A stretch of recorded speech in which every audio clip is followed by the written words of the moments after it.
Running with Maverick and Wolfman. Hey guys, welcome back. You look like you're having a great hair day today. Always. I spoke to the cross country team today. Oh yeah. One of the coaches is like, I heard you have a podcast. And I'm like, yeah, we have a podcast. It's about running. It's called Running with Maverick and Wolfman. I'm Wolfman, despite my dashing good looks. Yeah, They laugh. we have special guest Chris from Misericordia University, head men's and women's cross country and track and field coach. Welcome, Chris. Welcome. How you doing? Thank you. Wolfman, do you want to start with a question? Yeah, I've got the best question. Do you still dance to Mortal Kombat? I do not, but if the opportunity was to come about, I definitely would. So now my real question. Can you hit the play button now? This is why it should be a live show. I do have some questions. I'm pretty sure I have this right, and you can stop me if I'm wrong, but you started running late. You didn't run in high school, right? You ran in college. So what kind of drew you to running? When I went to Misericordia, I thought I was going to play soccer. And then what ended up happening was they had this 2-mile fitness test, and I'd run it, and I'd run something decently quick. Like I think it was like 10:25. I really didn't run that much for a running standpoint. A soccer standpoint, yes, like a couple miles every other day. So after that, I went into the coach's office and we had a conversation, and I thought that it would be best for me to go down the running path. That probably was my calling, and it would be the best to try that out. That was a good decision. Yeah, I think so. I think it worked out okay. You did okay, right? I did all right. Yeah. That's awesome.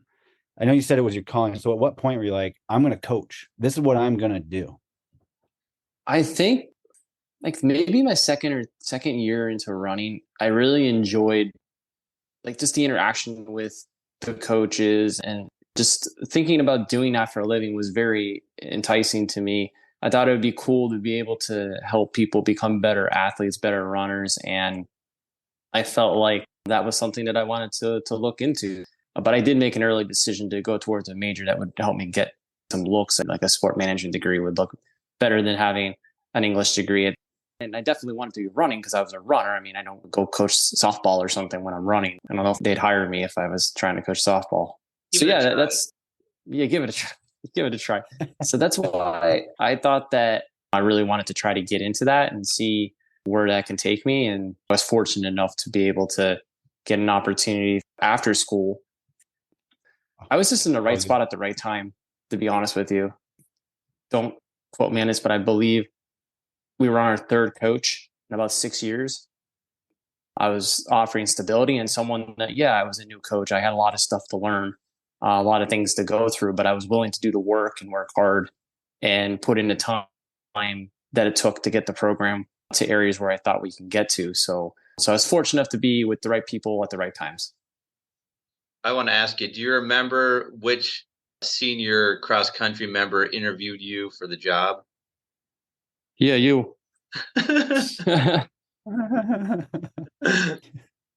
Question for you two. What senior cross country steeplechaser decided to tumble into the water and give me a heart attack and submerge like Swamp Thing out of the water? I was on pace for the school record, and I decided to swim. Yes, you did. Dual sport. Yes. Swimming and running. Who would have thought that you needed to swim in order to run? You know what's funny about that was my brother literally was yelling. It was like one of the only times he ever said anything to me during a race. He goes, "Maintain your form." And I clipped the freaking barrier and went spinning sideways into the water. Yeah, that was pretty rough looking. You'll have to tell Wolfman Jr. that story because they asked me one time about like, well, what happens if you hit one of these? And I was like, it's not an if, it's a when. You hit it. Like it's inevitable. You run it long enough, you're gonna go through that water. Yeah. Yeah, you're gonna tumble at some point. Yeah, definitely. I mean, I only ran it 1 year, and I was very fortunate that I only had one true flying through the air, or whatever you want to call it, one major tumble. I do have to say, if there's one spot that you want to fall, you want it to be the water. You do not want to fall on that track. That is a It fact. hurts like you know what, right? That's true. So, sorry, random question in there. Oh no, all good. Mav, do some if you want. Chris, how many pairs of trainers do you go through in a year? About 3, 4. I tend to get away with putting more miles than I should on my shoes because of just the way I run. I'm slightly more efficient than most people. I've worked on it though too. I've worked on my cadence. I've worked on all those things with the help of John Martino a couple of years back to make some tweaks to my form. So I am slightly more efficient than I would say the normal person. My cadence is pretty high, so I go through about 3 or 4 every. Big shout out to John Martino. Yeah, Chris, what mileage did you run today? I ran 8 miles this morning. Easy 8? Yeah, try to keep my heart rate under 140, bare minimum under 150, but most of the time in the mornings now I'm about 135 to 140. I just run off a feel. I don't have a certain pace that I need to run. How are your racing times now compared to back in your 20s? This year was a little slower with the races I ran. The last race that I ran that I was completely 100% healthy, I ran a 15:53 3-miler in the summer at 41 now. The year before that, when I had a really good training block before that, I ran 15:38 or something for 3 miles. So in my 20s, I was running about 15 flat, a couple 14s. So I thought you broke 15. I did a lot of times actually, but yeah. So when I was in my prime, probably running 14:30s for 3 miles on a road, 14:40, somewhere around there. Wolfman, you got another question? I do. So we get questions from parents about high school athletes. If you were to give a high school athlete just one piece of advice if they thought they wanted to run in college, what would that be? Good question. There's a lot of things that come to mind. I would just say run fast. Yeah, run fast, turn left, you're on the track. Don't do it.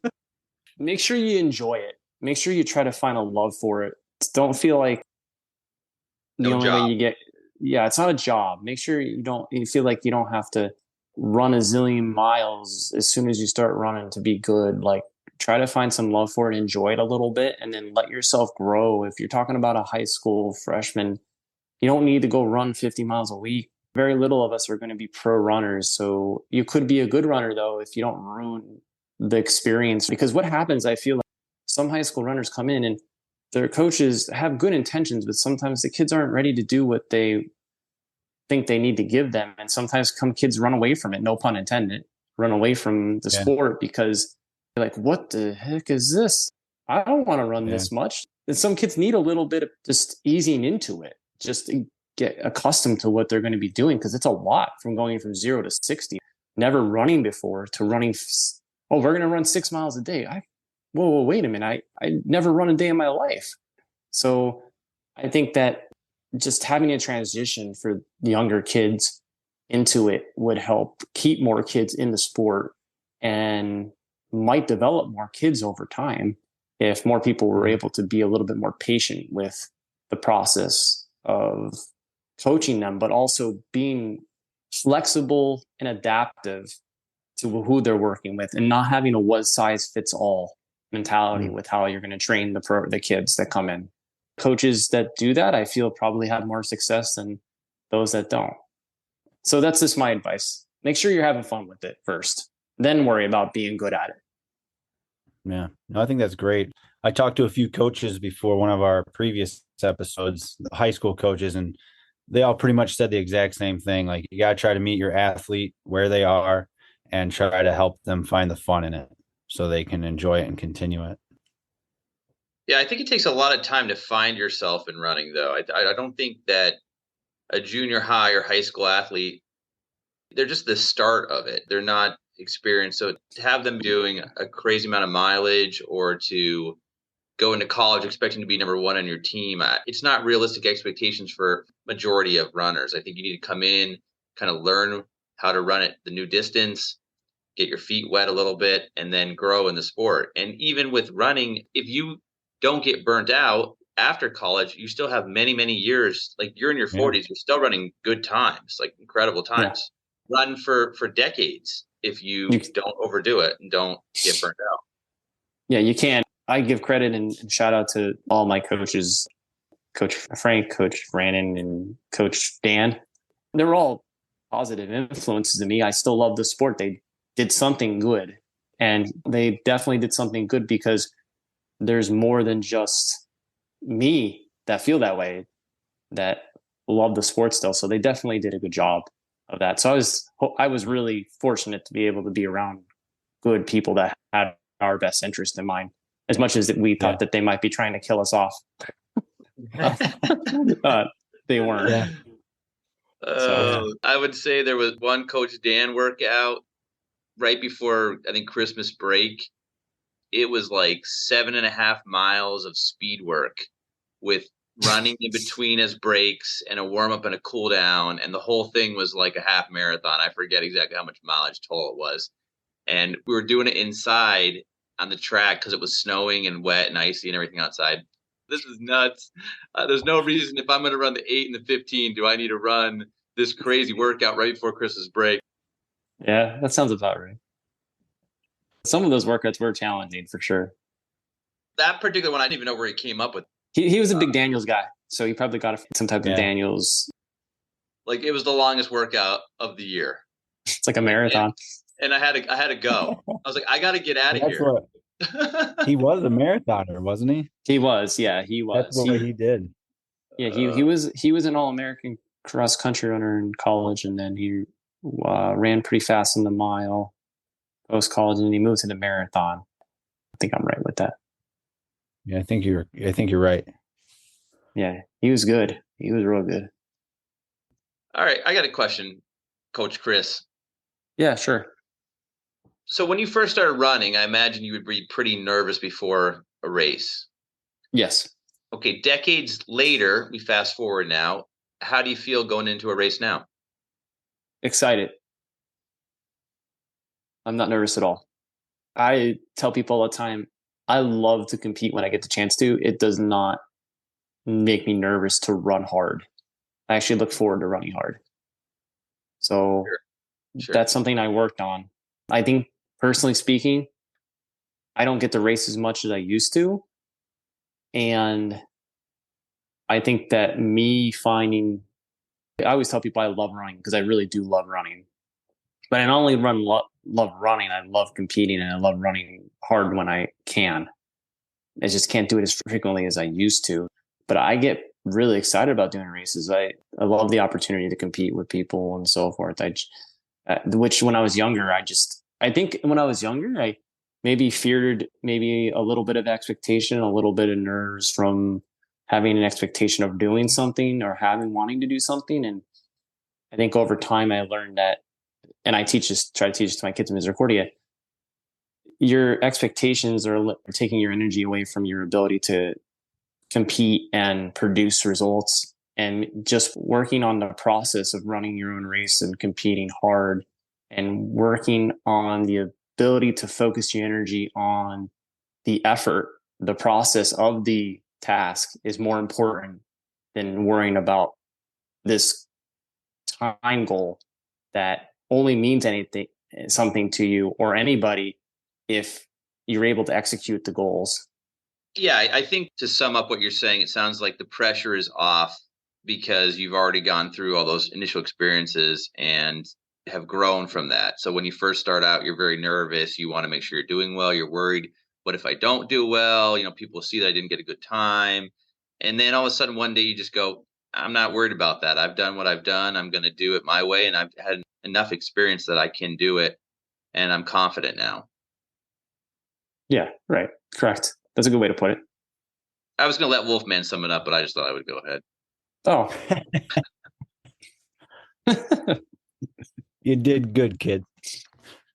What else you got for me? What's the weirdest thing you ate during a run? During a run? Yeah. He likes the question. Yeah, nothing weird. I try to stay away from meat when I run. I do have a story for you. So about 10 years ago, I go down to a race. I was pacing somebody in Bethlehem, and it was the Peeps 5K. It's at New Year's Eve. All right. So it's at the Peep Factory down in Steel Stacks. You should know where that is because you did a lot of those races. So it goes over the bridge, goes up Center Street, comes down the cemetery, comes back down underneath the bridge. So I'm coming down off the bridge, and I decided to run harder. I left the guy that was pacing, and I decided to try to see if I can catch the person ahead of me. And I'm coming around the corner, and the guy tries handing me a 6-pack of Peeps while I'm running hard, like packaged and everything. And I look at him, I'm like, no, could I come back and get one? As I said to him, as I really fast I was going by, he's like, yeah. And I was like pumped up. I'm like, yeah, I'll go back and get my Peeps. I went back. He's like, oh, we're all out. I was so devastated. What am I going to do with them? Hold it in my hand while I'm sprinting down a road?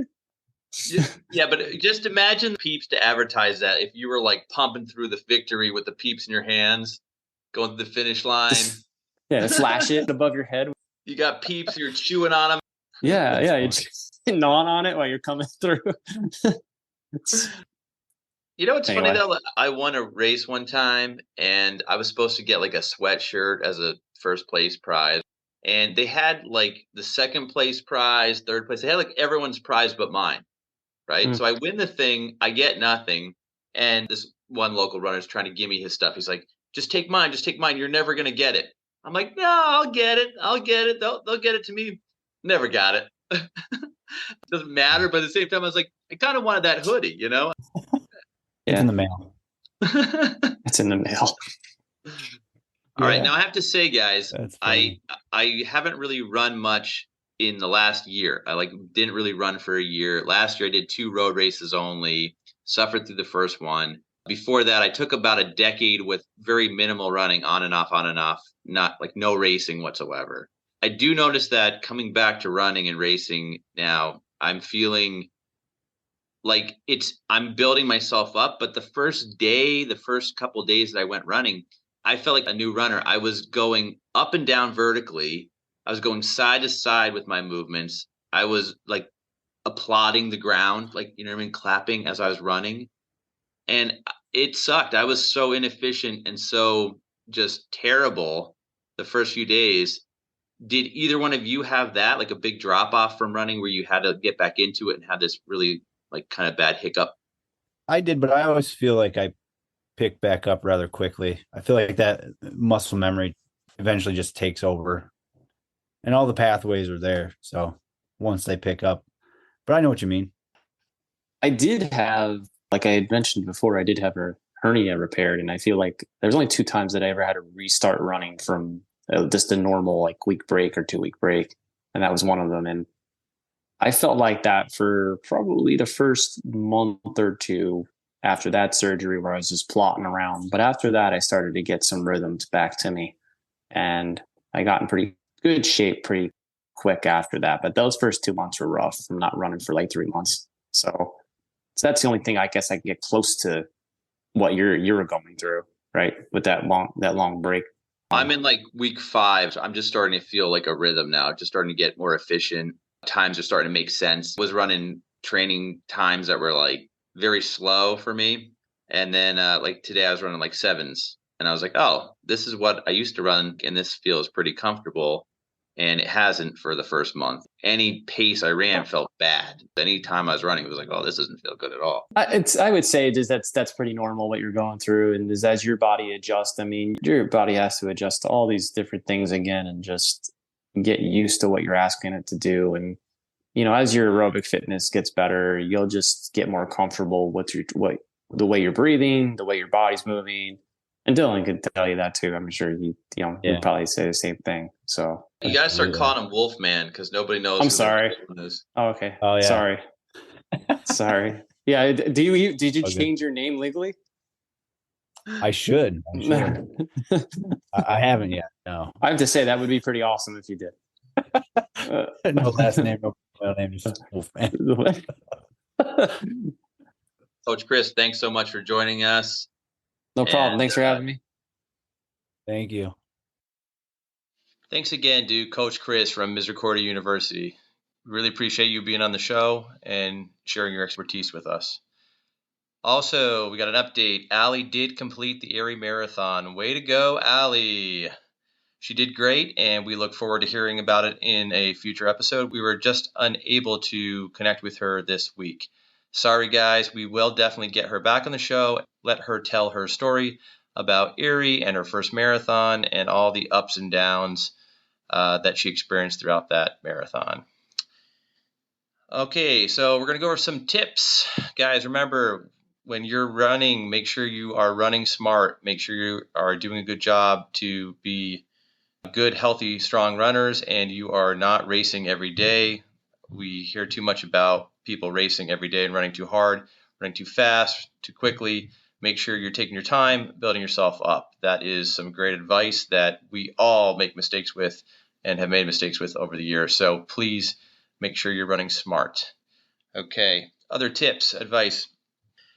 If you are lacking motivation, try to find someone to run with. It always helped me to run better when there was someone to help motivate. So if I found a running partner, if we were on a team, there was always better runs and faster runs running with someone else. Also, set goals. It's really important to have goals. So if you're trying to run a certain distance or you're trying to compete in a certain race, whatever you're trying to do, it's always important to have a goal because it gives you something to go after. If you're not making a goal, it's just running and it might not be fun. You might not stick with it. So make a goal for yourself. It's really important, just like anything in life. Make a goal and then make the goal attainable. Make it something that you can reach and then make some more lofty goals later. Initially, just make some simple goal that you can get to and then build on those goals. If you are enjoying the podcast, remember to like and share on Facebook. Thank you to those who have already. Follow on Instagram. Support the show by clicking the little link that says support. And thank you so much to those who have supported the show already. We really appreciate you and your support. And anyone who has submitted a question, thank you for the question. And please continue to send us your questions because we look forward to answering them and helping you with your goals. Once again, thank you so much for listening to the podcast. This podcast is for informational purposes only and should not be considered medical healthcare advice. We are not responsible for any losses, damages, or liabilities that may arise from the use of this podcast. This podcast is not intended to replace professional medical advice. The views expressed in this podcast may not be those of the host or the management. One additional update, Wolfman's mileage is up to 53 miles this week with a long run at 16 miles. My mileage is much less at 15.25 only. Maverick and Wolfman, running.